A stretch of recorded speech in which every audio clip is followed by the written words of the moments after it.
Survivor specialist Phil and Alexa are back with another one of our season 40 winner retrospectives. Today we are joined by Joe Mena, who's going to be talking all things Ben. I can't say his last name, so I'm not even going to try. Don't even call him Ben. Call him 3 Chains. That's what I called him out there. 3 Chains. So 3 Chains. 3 Chains. Three idols. 3 Chains. That's what I call them.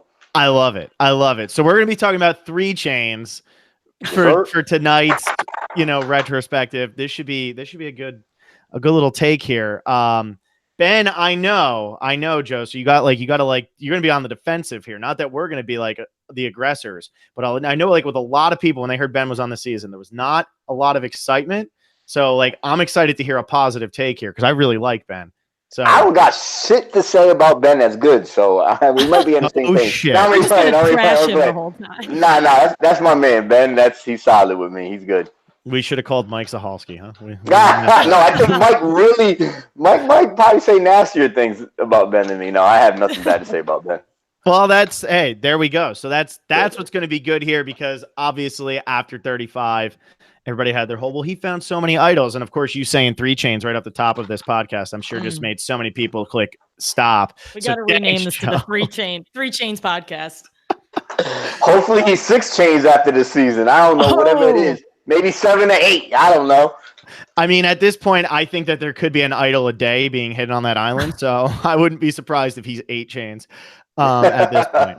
For real. I mean, the crazy thing is, and Alexa and I have talked about this a lot on some of our Patreon content, but with Ben having played in Fiji and finding so many idols in Fiji, now they're going back to Fiji, and I feel like he has such an advantage over some of the older players who didn't play in Fiji, even if they found idols, like in terms of like finding that type of stuff again. Yeah, I disagree. And the reason why I disagree is Ben only found an idol. Like my season, I was the only person to find idols pre-merge, and he was three people that found an idol post-merge. And the reason why it's just one island. You're stuck on one island. So if let's say he makes it to the merge, and he's not on that specific island, it's a brand new island for him, basically. So he was only on 2. Actually, he was only on 2 islands. So someone like myself, I was on 3 islands, so I'm more kind of familiar. But I think if he ends up on the island that he found 3, yeah, he has an advantage. Compared to everybody else. But the other locations, he didn't find an idol at all. So yeah, I'm trying to think. He does have an advantage just in that one island, not throughout the whole season. You know? With how, because there's so from 31 to 37 it's every winner. So for all of those who have played in Fiji within that group, I would think that they're going to try to put them on a different island or just like get 2 new islands for this season because it would be such an advantage. Yeah, but they did it for Game Changers. They stayed in the same. Right? Game Changers had... No, you're right. It did for this past season. Like Aubrey was on the same island. And yeah, she was familiar with... Yeah, she was familiar with all the islands herself. So I'm hoping they do that. If not, then, I mean, honestly, Ben has an advantage. Wendell has an advantage. I mean, they all have an advantage at that point. Yeah, besides, the earlier players.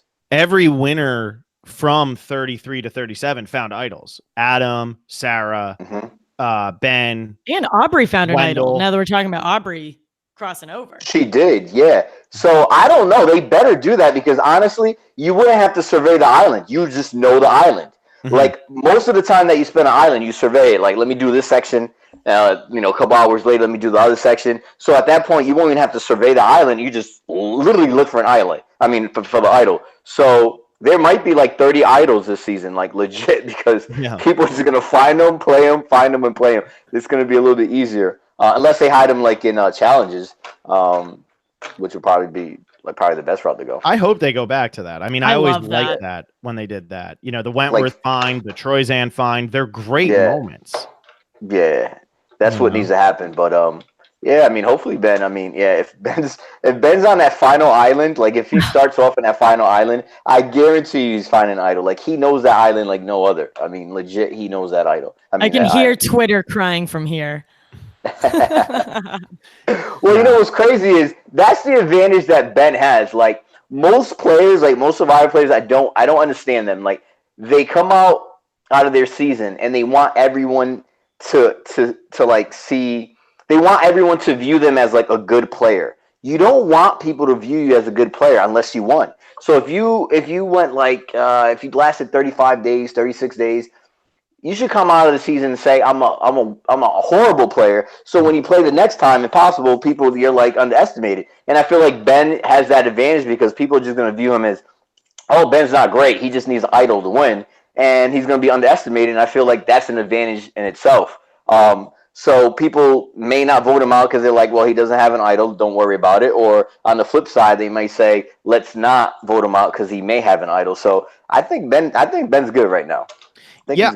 I think that in terms of like when we've done these podcasts and you're the 7th one we've done, maybe not the 7th one released. So anybody who's confused right now, but the 7th one we've done, Ben's name almost never comes up in these podcasts. I know. That's great. We have to push and be like, do you think your person would align with Ben? And like, then it's like, well, maybe. It's always like, maybe. It's never yes or no. But it's funny how we have to bring up Ben's name before the other person even brings Ben up.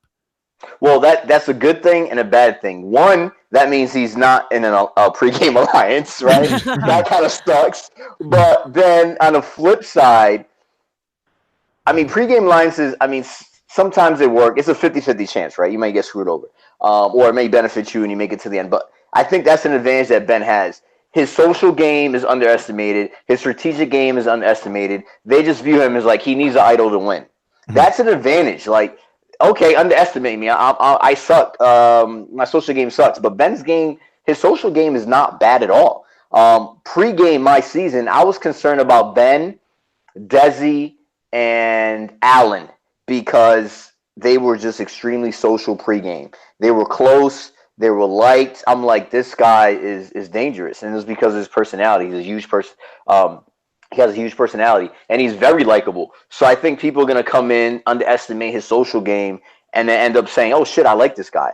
And then let's throw in the whole Marine thing. Oh, he could come up and be like, oh, hey, I'm a Marine. I'm loyal. And in our season, he didn't screw nobody over. He aligned with his alliance, and he was honest, and he was a true, like, alliance member. So, I mean, he's trustworthy in a way. So I think I think people will be surprised. Ben's going to go fairly far, but he does need. I think he may need a idol or two to get there. At first glance, I think he does. At first glance, other than his 3 or 4 chains, who do you imagine him aligning with? Like just off the bat, who do you think he connects with? I know tribes aren't really decided, but just cast overall. I think if he's smart, he's gonna align with like the newer winners. So like the Wendells, the Adams, the Nick. I think if he aligns with them, he'll be fine. But he's likable, so I mean, I could see him like vibing with Boston. Like I'm an East Coast dude, and I met Ben initially at the at the merge, and I like the guy. I sat next to him. Like he's a country guy with a fucking hat, and he's an East Coast like city guy, and I vibed with him. And he got along with Allen. Like him and Allen were like best buds pregame. So I see him. I mean, I see him really. He could align with pretty much anybody. My concern this season. I mean, not this season, but season 40 is the pregame alliances. You know what I mean? Like, where does he fit? Did he really pregame? And I don't know if he did. Maybe someone approached him to align with them. So I don't know, but I think he'll probably fall in with like the newer winners because the OGs are sticking together. We all know that. I think that's what's going to end up happening. I'm curious how like some of the winners who won before Ben and didn't have the fire making. So like I'm talking like Jeremy, Michelle, Adam.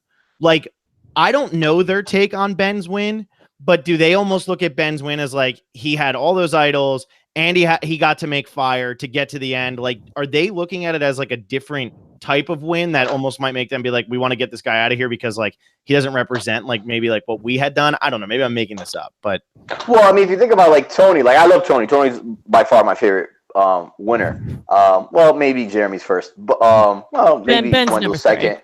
Maybe we'll that is number 3. 3 chains is number 3. I definitely it's Tony, Tony, Jeremy, Ben, and Wendell. Yes. No, actually, I love Sarah, man. Sarah's like my top. I gotta take that back. But anyways, I lost my train of thought. So, if you think about Tony's win, like Tony's great, but he had a freaking, what do you call it, like a super Tyler Perry idol. Mm-hmm. Like, come on, dude. Like, you were able to pull off and do some crazy junk because you weren't really concerned. You know what I mean? You could just pull it out at any point. So, do they view Tony any different? I don't think so. So I don't feel like they're going to view Ben like, oh, he's really a threat. I think he's going to be underestimated. I don't know if he has a strategic game because he didn't really need it. Mm-hmm. But I know he definitely has a social game. So if he is strategic, then I think he's going to be a big contender that season. Yeah, because when I look at this whole cast, Ben is somebody that I feel like I would want to align with if I was on this season because I'm not scared of Ben. And like, yeah, like, and I mean that in like kind of I think that's a positive for Ben because I think a lot of people I think a lot of people are going to want to jump to Ben because, you know what you're kind of going to get with him and you don't think he's going to outsmart you. And I think what a lot of people are going to be surprised at is that he can outsmart you. He doesn't just need the idol. It just happened that on the season he won, he did need the idol every time. No, every time. No, I agree with you. Well, the thing is, like, I don't know if I want to phrase this. All right, so like my season, Ben really wasn't the biggest threat, right? As far as like the best player out there, but he was the biggest threat to win. Just like being likable, his story, and I obviously I was aware of that out there. So I called out Ben like early on. Like I was like, if this guy makes it out there to the final 3, he's getting my vote, and I'll make sure everyone votes for him.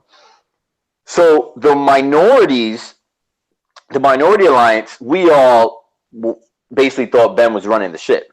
The majority alliance, which he was part of, they were well aware he wasn't.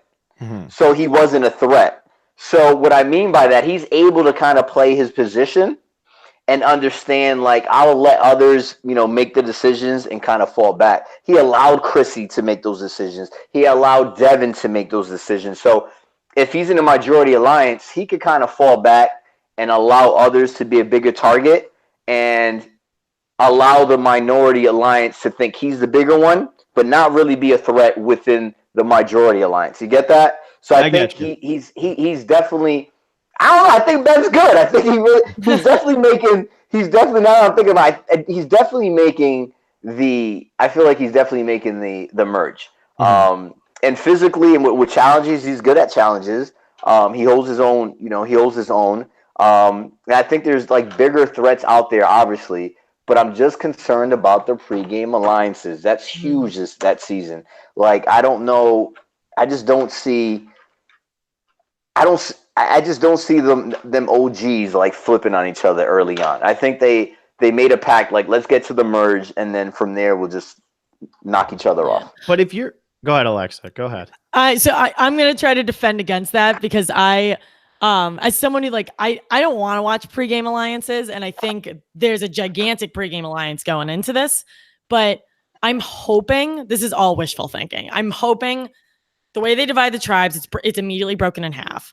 And I think in the moment, I want this to be a game of egos, and I want everyone to think that they're the best winner to ever happen to Survivor, and I want them to want to prove that, and that can't happen with a pregame alliance. So I'm hoping whatever they started with immediately breaks down, because I think that whatever that big group is, I can't imagine that everybody else who's still the overwhelming majority of the cast is going to be cool with them doing that. And yes and no. I feel like, I mean, think about it. I spoke about it briefly with Fair Play about. Yeah, he's convinced they're rolling to the final 8 together. Yeah, they got to, because I mean, think about if you watch MTV The Challenge and shit like that, them OGs just stick together. And I mean, I think it would be stupid not to just roll with the OGs, right?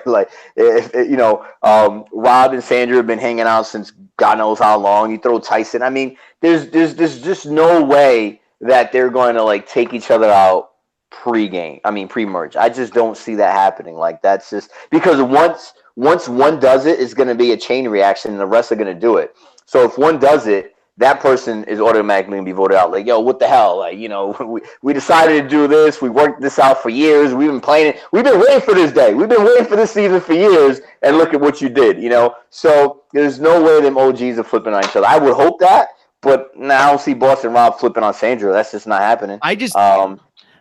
My Tyson flipping on Boston Rob? Hell no. But this is my thinking is the way the tribes are going to start out, at least at the beginning, this whole alliance is going to be split. Tyson and Sandra are going to be on the same tribe, but Rob's not going to be with them.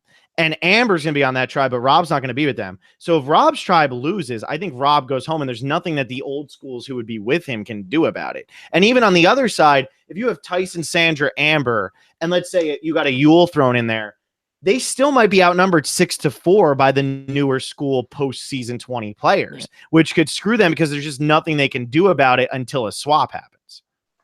And like the Ethan and the Danny and the Yule, I don't think they're going to get in with that big group. But I mean, it all comes down to like how the tribes shake out, how the tribes are split in the beginning. I mean, that's all. It all comes down to. I wish we had that list, but we don't have that. But we're making it in June.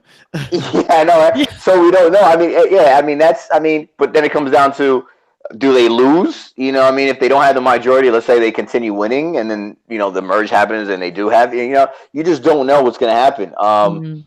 Yeah, but I really just don't see them OGs flipping. I see more of the OGs having a pregame alliance and then recruiting some newbies. And then maybe like a newbie trying to make it happen. But I don't know. I mean, Tony, Sarah, Sandra, Boston Rob, Tyson, Jeremy, like they're not going nowhere. They could. Like, there's no way.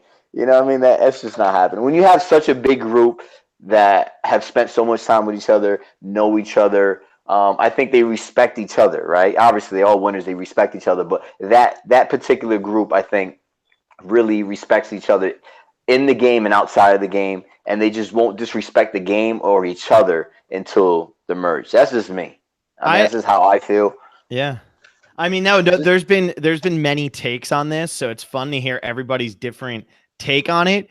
I just feel like some of these people who are making these pregame alliances, when you start making these pregame alliances with too many people, you're almost playing Survivor before it starts. Because now you have, if there's an 8-person alliance going into the game, well, you're probably lying to one or two of those people about like how far you actually intend to take them.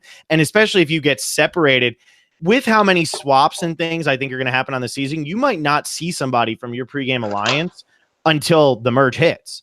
Which, like, at that point, who knows who's left from your pregame alliance?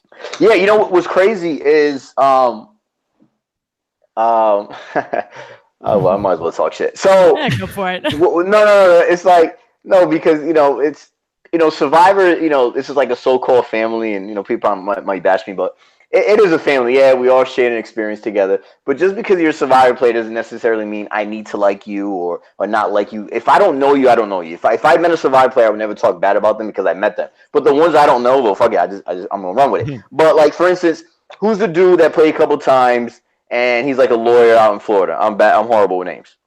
Made it to the final 3, season 34.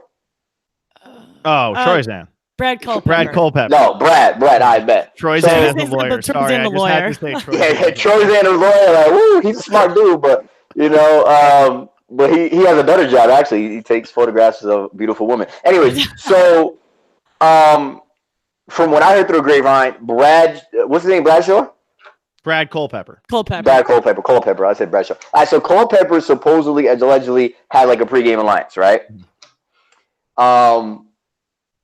But on a podcast, he had mentioned that the best thing to do if you're gonna play again is don't have a pregame alliance. Like, go off of social media. Like, don't have a pregame alliance. Establish your relationships when you get out there. Right? That makes sense. But it's all bullshit. You better have a pregame alliance if you're gonna play again, and if you know you're gonna play again. So damned if you do, damned if you're not. Like, you have to have a pregame alliance. I don't care who you are. You're an idiot if you don't, because people will take you out for it just because you didn't have a pregame alliance. You know what I'm saying? So you have to have a pregame alliance. I don't feel like anyone went out there without having a pregame alliance. I just I mean, I just don't see it happening. These people are all social individuals. They're out on, they're on social media. They attend all these Survivor events. Like, I can understand if, a few of them never attended Survivor events and they're like really like incognito in the Survivor community, but they're all involved, besides like maybe a boat ride, like them old school players. But the ones that I mentioned, like Tyson, Boston, Jeremy, and all that, they communicate with each other. They're like forced to communicate with each other if they're playing poker or if they attend a Survivor event. Like, they build a relationship over years, and I don't feel like they're willing to break that relationship until the merge. Yeah. One would say that they all respect each other enough that they're not going to take it personally. So it's like no holds barred, let's go after each other. But I just don't see it happening, man. I just don't. So I think coming into this season, I'm excited to see what happens, but I know I know what goes behind closed doors. I know what happens behind the scenes, and I know what goes down on all these Survivor events that I avoid like the plague. So you know what I'm saying? So I get it. I've just been waiting to run into you at one. It's really pissing me off. Yeah, I hang out with survivors, but if it's like a big Survivor event, I'm like, probably not. Because what happens? Pre-game alliances start happening. Like, you know what I mean? If other Survivor players feel like they're going to play again, and if they feel like you're going to play again, that conversation will be brought up. Mm-hmm. You know what I'm saying? It just will be brought up, and it's like, nah, like, you know what I mean? Like, what are you gonna say? Like, oh no. It's like if you're playing a game and someone comes up to you and says, hey, you want to make an alliance? You don't say no. You be like, yeah. So it's kind of like the best thing to do is just avoid them. You know what I mean? Yeah. So it's kind of what I do. So you don't think Ben's in trouble, though, because he's not part of this alliance? I don't know what Ben does in his personal time. I don't know who's reached out to them, to him. But I do think he's made some relationships, I think, for sure. Okay. He's made several relationships. I don't think it's part of the big group, though. I don't think he's part of.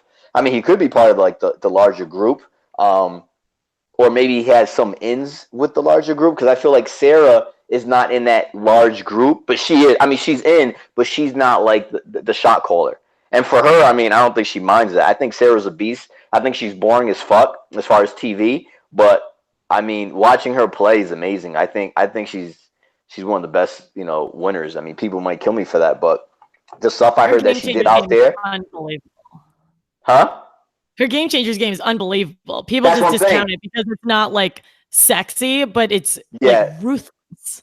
I love it. I mean, and the stuff that I heard that she did out there that wasn't even like aired, I'm just like, oh shit! Like I mean, she's a beast. Her game, she's one of my tops. Like, I love Tony because his personality and he's crazy. You know what I'm saying? Like that, I love that. But as far as like gameplay, I was like, yo, Sarah's a monster. Like the stuff that I heard, I was just like, wow. And the way that she played, like just being dumb and naive, and that all benefited her. You know what I'm saying? And she was smart. Like she went out, like she lasted, what was it, like 20-something days her first season, right? Yeah, she went out at the merge, so whatever that was. Yeah. She didn't go on these podcasts and say, I'm an amazing player. Like, this wasn't shown. She was like, she didn't do any of that. Like, that's what you're supposed to do. Like, don't go out there and be like, you're an amazing player. Go in there like, yeah, you suck. And then people, if you're smart, like, and you're going to play again, the smart players will go back and listen to podcasts. They'll go back and listen to themselves. To see what they have disclosed. And if you go back and you listen to Sarah's stuff, Sarah doesn't have much content, and the content that she does, disclose is nothing. So, I mean, she's a problem. I think she's a threat now, obviously, because what she did, but she's part of that big alliance. So I think she's good right now. Do you think her and Ben would work together? Yeah, absolutely. That's what I think too. I definitely see that. I could see, I mean, I would have loved to, work with Ben, but we just clashed. I mean, he called me out, and you don't call me out because I'm gonna go ham. So, but Ben, when I first met Ben, I was like, I like this dude, but I just knew like Survivor. When you play Survivor, you're playing multiple games. You're playing against your tribe mates. You're playing against production, and you're kind of playing on like what production has, the information that they have in the storyline. And I just saw Ben and I'm like, the storyline is just too good. Mm-hmm. And I was like, something's gonna happen. He's likable, and he needs to go. So, but I have never met Sarah. I know she's a sweetheart, but I also know she's ruthless because that season. But I could see them, working together. I could definitely see that. And then, Tony could jump in.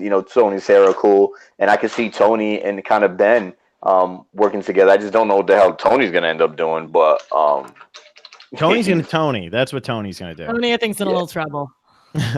Tony's in trouble because of his first season. But once again, he's part of that big alliance. I think he might be good for a little bit. Who isn't in this? I feel like this alliance is half the cast. It's everybody. It is. That's the problem. Yeah, it is. So it has to implode. Yes, it does. But I think it's going to happen at the merge. It's not going to happen pre-merge. Pre-merge, I think they're going to be good. Mm-hmm. Or like if they anticipate like the merge happening, they might throw somebody under the bus like right before. At that point, who cares? Like the merge is happening next. But who knows? We could all be surprised and they just go after each other, which will be great TV. But I just don't see it happening. And so you're saying with Ben's story, we obviously have a lot of egos on here who want to be the best winner. Do you think any of them are going to try to vote Ben out early because they know his story and they know how it was played in 35 and they want to be the star of this season? Or do you think that that's just going to kind of fall to the side? No, I think so. I mean, I could talk about that. So production, you have confessionals, right? Mm-hmm. So based on the confessionals, like my season, people were like, "Why is Joe always going to tree mail? Why don't I go to tree mail?" And I'm like, because you're boring as shit and you're probably not going to talk about anything while you're going to tree mail. Mm-hmm. So people pick up on that. So I don't think Ben's going to get camera time over Boston Rob, Tyson. You know what I'm saying? So I don't think people are going to view him as like, let me get him out. Because once you're in the game, you're kind of in the game and you're zoned in. So I don't think he's going, unless, I just don't see them like really focusing on Ben because of his storyline. Because at that point, he's not going to have a shitload of confessionals. So they're not going to be worried about his storyline because they're probably worried about somebody else's. I mean, they all have a storyline.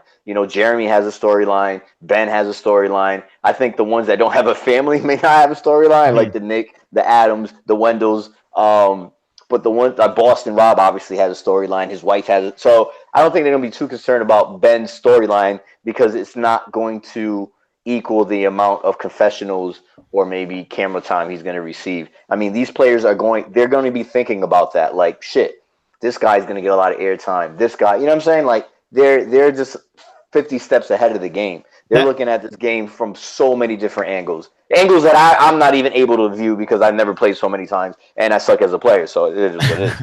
That's why I think people like Parvati, Boston Rob, Sandra are actually in the most trouble, is because the egos are going to be like, I don't want this to be the Boston Rob show like it always has been. I don't want this to be the Sandra show, and I don't want this to be the Parvati show. I want this to be the Adam show, the Wendell show, the Danny show. Like, I think they want to get rid of those insanely big personalities right away because they want to be the star of season 4. If you're not going to win, you want to be the winner. You want to be the player where everybody sat down and said, shit, I wish they would have won. If I'm Danny Boatwright and my entire season is Boston Rob and Sandra talking to each other after statues of Boston Rob and Sandra talking to each other, I'm not happy. Mm-hmm. I agree, but egos. Let's talk about egos. So, ego. I don't want Boston Rob. I don't want this to be a Boston Rob show. I don't want this to be the Sandra show. But on the flip side, their egos could say, "Let me work with them until I get to the merge because I have such an ego and I don't want to be the first, second, third, fourth, fifth, sixth out of the game." Mm-hmm. You know what I'm saying? So there's a flip side to that. So for someone like me, I have a huge ego, but I suck in Survivor. I would go in there and I would play my position. Actually, I wouldn't play my position. I'll be the asshole that they want out right away because it was like Joe doesn't, stick to the script. But no, I see Boston Rob with a huge ego. I see Sandra with a huge ego. I see Tyson with a huge ego. And I see them working together saying, yo, I don't care if it's your show because I'm going to kill it at the merge. You know what I'm saying? Mm-hmm. And they know that at the merge is when you're really going to shine because there's less people, more camera time. In the beginning, it's just going to be spread out. So they don't care about that pre-merge. I think the pre-merge is irrelevant because they just want to get to the merge. And at the merge is when we're going to see finally some good Survivor. Yeah. Yeah. I like that. I like that. I just... It's hard for me. I just cannot get out of my head that anybody's going to let Boston Rob get past 19th place. Like, I just don't see it happening unless he's like on the winning tribe. So like when you say it's like, yeah, that's there. But I do think that there's some of these I think the newer school winners are going to be the ones who have a hard time with it. I don't think the old school people are going to be the ones. I think it's the newer school winners who are going to have a problem with it. No, I agree. But I mean, is Boston Rob really a good player? I don't know. No, I don't know if he's a good player. I don't think so. So no. That's what I'm saying. So I think he's super overrated.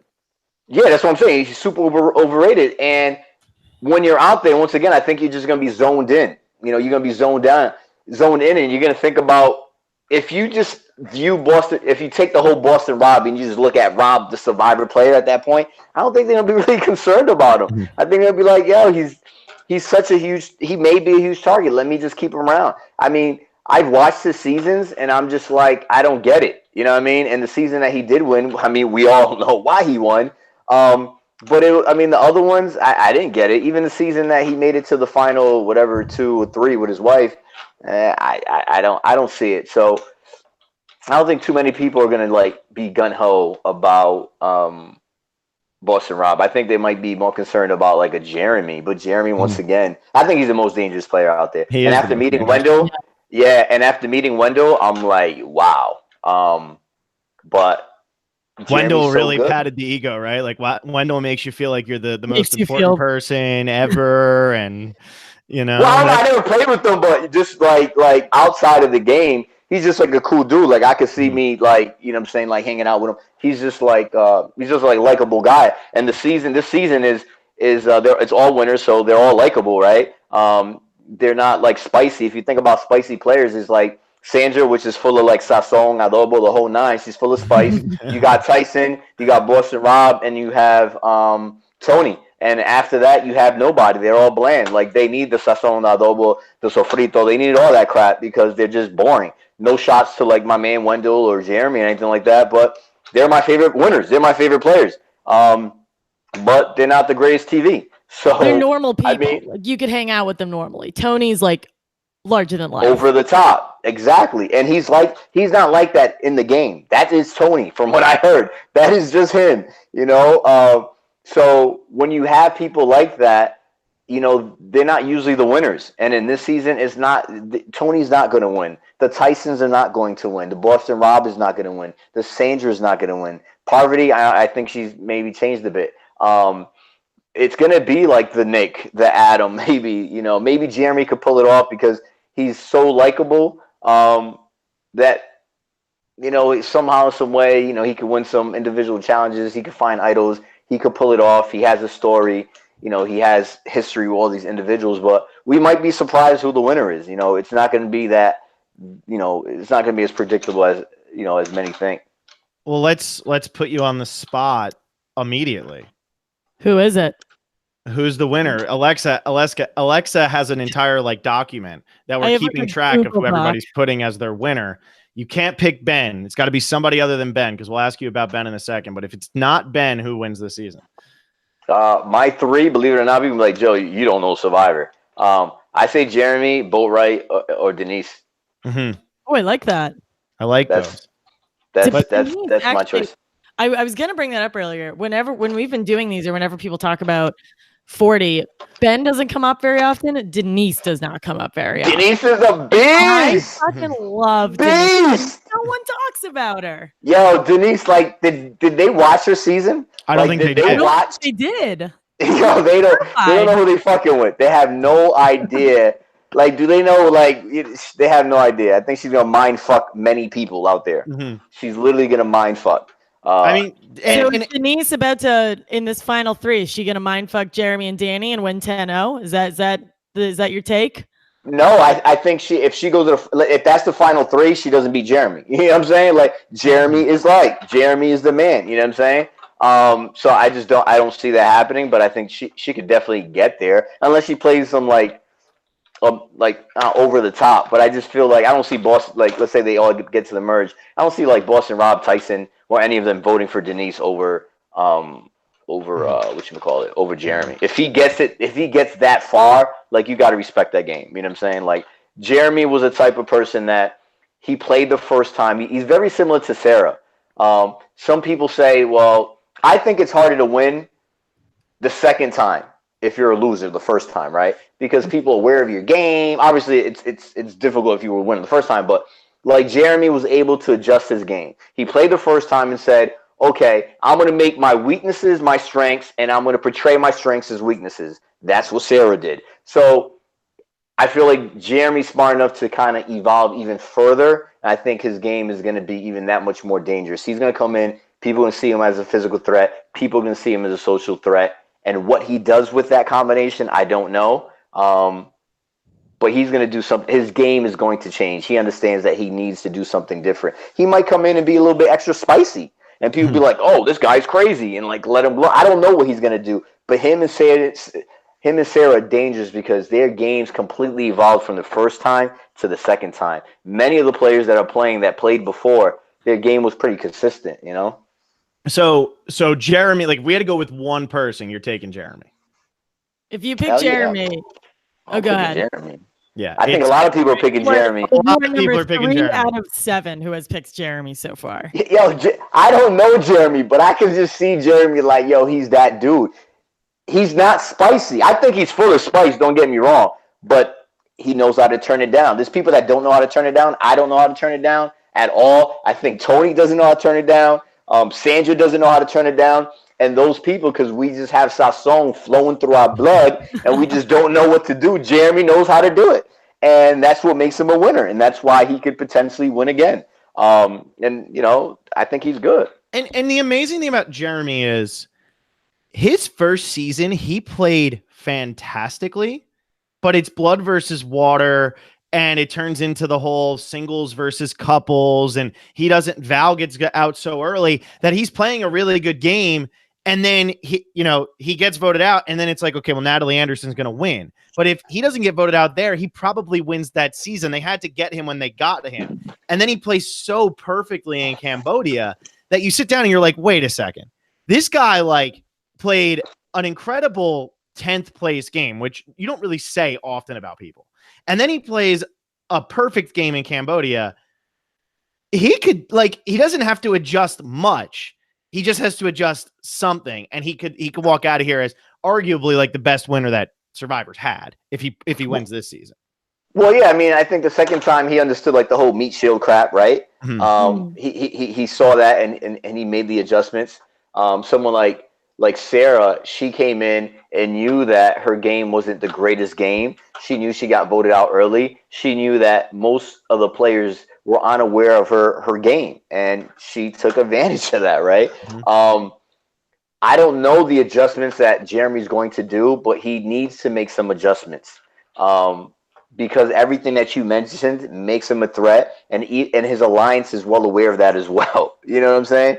So I got to pick Jeremy. I mean, I know everyone's going to pick him, but that's why I kind of threw Boatwright and Denise in there as well, because it's going to be someone that we don't expect. I mean, Nick could pull it off. I wasn't really like the biggest Nick fan. I knew Nick was going to win the season, not because of spoilers or anything like that. I just saw it. Survivor, and you know he's he's going to win it. But I think he played like a very strong early game, and in the end, it was kind of like weak. I mean, Adam, I wasn't big on that season at all, but I could see Adam just having socially he's straight. I think he's going to be underestimated a bit. But he knows the game inside and out, and that's huge. You know what I'm saying?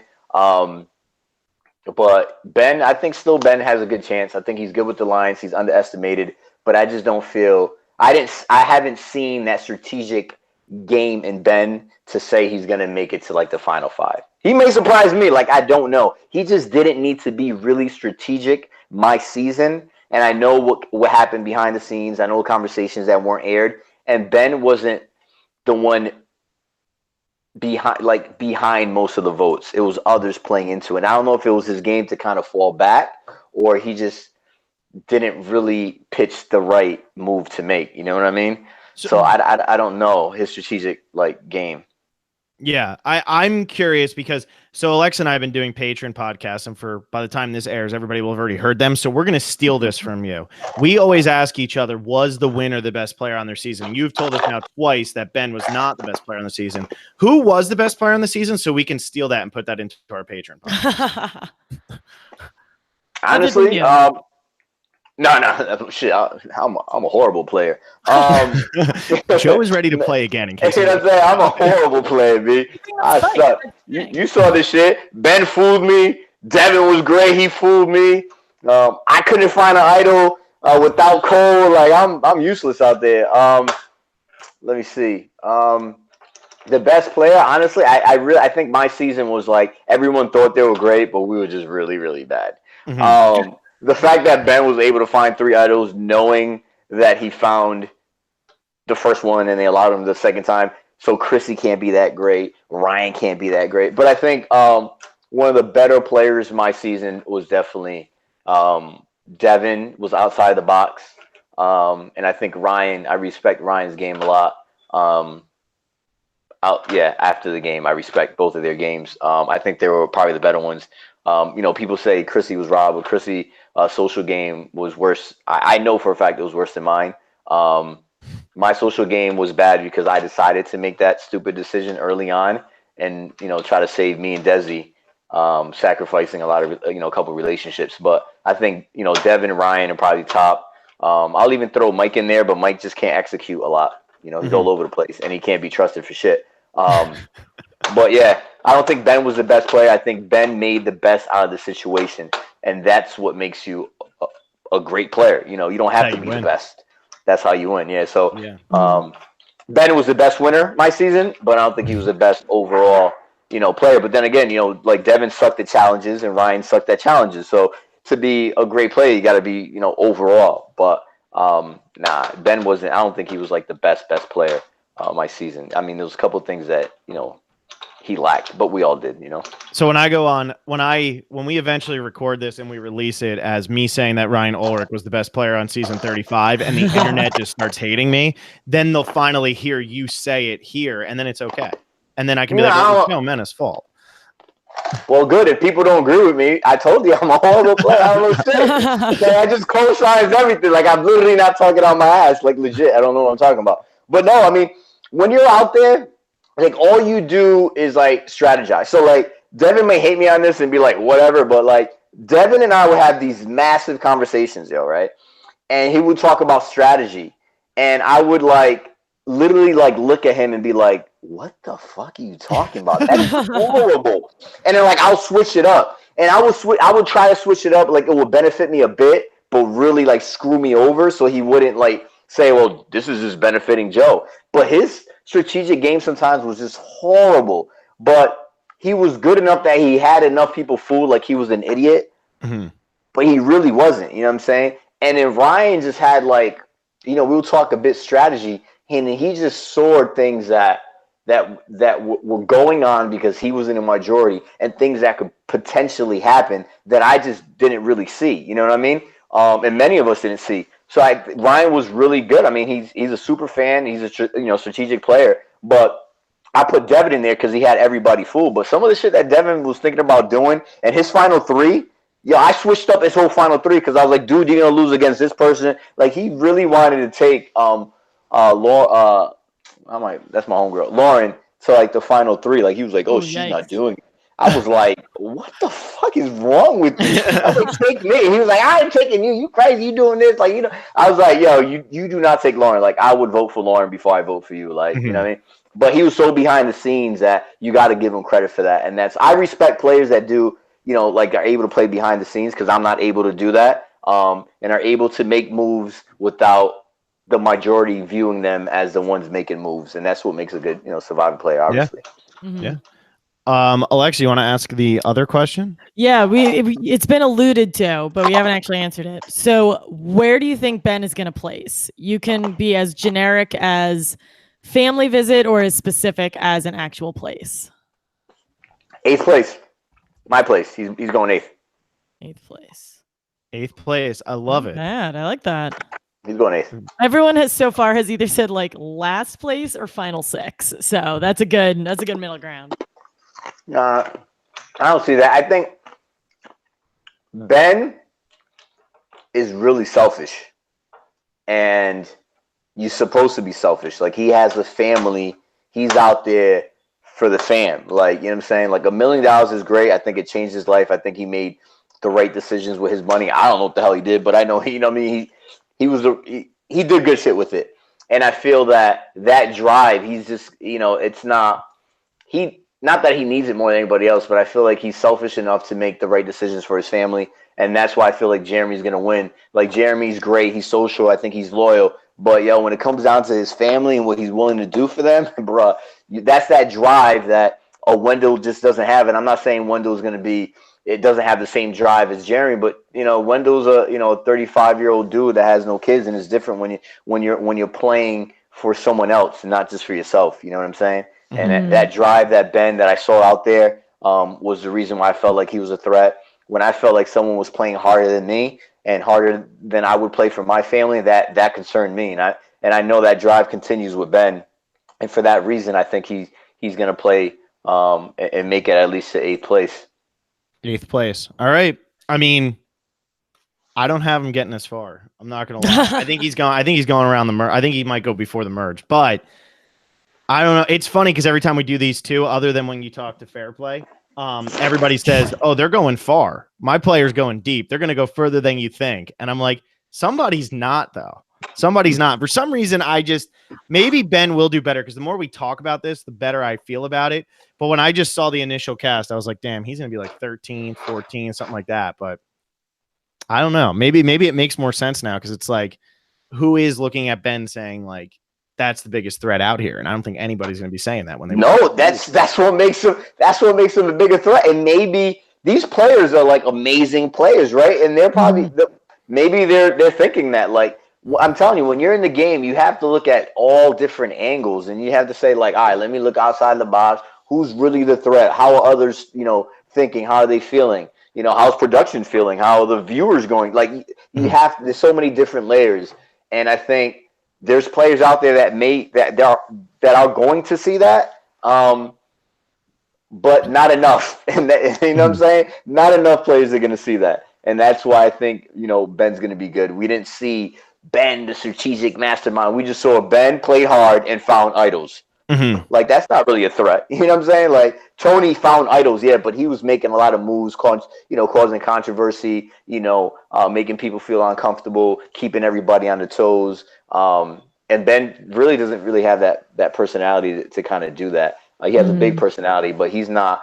I don't think he's gonna ruffle any feathers out there and all that crap unless he's really pushed to that limit. Yeah. That's like 50 minutes. I mean, Alexa, is there anything else that we didn't ask him? I think that was it, right? No, I think this is pretty good. This was a good overarching look too. Yeah, you gave us like the whole perspective on there's alliances and this is what's going to happen, and there's a 47-person alliance on a 20-person season. I mean, yeah, I'm telling you, it's going to be ugly, man. But literally, I don't know what I'm talking about, so I don't know, what's going to happen. I don't know the game like all these guys. These guys played, they won. There's a lot of moving variables this season, and I think this season. What people are going to be pissed off about is really not the pregame alliances. I think Survivor is going to throw in some really crazy twists. They're going to throw a lot crazy, and that's probably going to piss off a lot of fans. I think it's not going to be a straightforward game. No, not at all. Which is going to be annoying when you're trying to crown the best winner of your show. Yeah. Oh, they're all gonna talk shit about it. Whoever the winner is, they're gonna talk mad shit about it. Yeah. And I can't wait to like hear all these podcasts if they decide to do them like. When Boston Rob doesn't win, he goes on a tangent and, all these egos. I love the egos, you know what I'm saying? Like, there's a couple egos, but I wish they picked a few other people that was spicy because there's definitely some bland winners. They're great, but you got to be bland a bit to be a winner. Yeah. There you go. That's a great last line for anybody who wants to be a winner of Survivor. Be a little bland. That's it. Be the most normal person in the room. Don't have all those things pumping through your veins that Joe listed off earlier. Yeah. Don't have all that. Phil, you got to repeat them back to him. Baby. All I remember is adobo because I ate it. You know what I mean? Don't have that. That's why Sandra is a no-go. I love Sandra, but it's a no-go. No, she's a no-go. She's a no-go because she's Sandra, too. She's done on this season. The most bland player may win. I love Sarah. Sarah's one of my top winners. She may pull it off, but I doubt it. Yeah. Well, do you have anything else you want to say on Ben, or should we close this thing out? Ben, I don't know if he's out there. These are all rumors, but if he's out there, I did text him, and I don't know, man. I wish he does. I know he's going to represent season 35 very well. I think he's underestimated. I think many people feel like he's going to be one of the first ones out. It's not going to make the merge. I think if he makes the merge, and I really hope he does some great blind sides and does some shit out there, because I think he really is an underestimated winner, and many feel like others should have, were more deserving than him. But I think this season is going to solidify why he won our season and really put him, confirm that he really is a good player. So that's what I hope after the season. I love it. I love it. So, Alexa, take it home. All right. So for those of you who are listening, it is, I don't know when we're like January, which is why, we're all like really tanned and why I'm wearing a tank top. So, this all matches, but at this point we're verified on all of our social media. So thank you for your patronage. Keep following us on social media. Follow us you can listen to us on iTunes and Spotify. If there's another new like streaming service, we'll get involved at 6 months from now, and become a patron. Go to patreon.com/the-driver-specialist. Joe, thank you so much for coming on. We love having you. This was fun. It's a good chat. Thanks, Joe. Bye.